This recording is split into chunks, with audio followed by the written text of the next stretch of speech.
നഗർണ കാരാബാക്ക് എന്നറിയപ്പെടുന്ന ഈ മേഖലയിലെ മറ്റൊരു മനോഹര നഗരമായ സുഷയിൽ നിന്നുള്ള കാഴ്ചകൾ കഴിഞ്ഞ എപ്പിസോഡിൽ ജേർണലിസ്റ്റ് പ്രേക്ഷകരുമായി പങ്കുവച്ചിരുന്നല്ലോ. സുഷയേക്കാളും ജനപ്പെരുപ്പവും വലിപ്പവുമുള്ള നഗരമാണ് കാൻകേണ്ടി. സുഷയിൽ നിന്ന് മലയിറങ്ങി വരുമ്പോൾ ചുരത്തിന്റെ മുകളിൽ നിന്ന് പകർത്തിയ കാൻകേണ്ടി നഗരത്തിന്റെ ദൃശ്യങ്ങളാണിത്.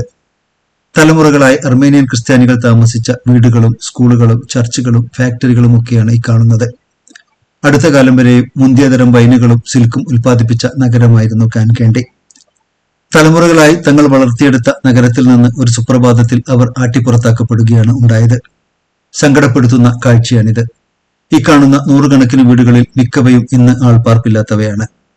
ഒരു വർഷം മുമ്പ് വരെയും ബഹളമയമായിരുന്ന കാൻകേണ്ടിയിൽ നിന്ന് 1,00,000-ലധികം അർമേനിയൻ വംശജരാണ് വിരലിലെണ്ണാവുന്ന ദിവസങ്ങൾക്കുള്ളിൽ കുടിയൊഴിഞ്ഞുപോയത്.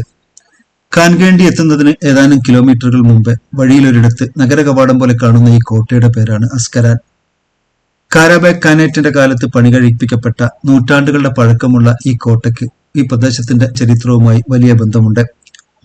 പ്രദേശത്തിന്റെ സുരക്ഷയ്ക്ക് വേണ്ടിയായിരുന്നു ഖാനേറ്റ് സുൽത്താൻമാർ ഈ കോട്ട പണി കഴിപ്പിച്ചത്. അതിന്റെ മുകളിൽ കയറി നിന്നാൽ ഈ വഴിയിലൂടെ വരുന്ന ആരെയും വളരെ ദൂരത്തു നിന്നേ കാണാനാവും. അസർബൈജാന്റെ ചരിത്രത്തിൽ നിർണായക പ്രാധാന്യമുള്ള ഈ കോട്ട ഇന്നത്തെ രൂപത്തിലേക്ക് 18-ാം നൂറ്റാണ്ടിലെ ഭരണാധികാരിയായിരുന്ന പനാഹ് അലിഖാനാണ് പുനർനിർമ്മിച്ചത്.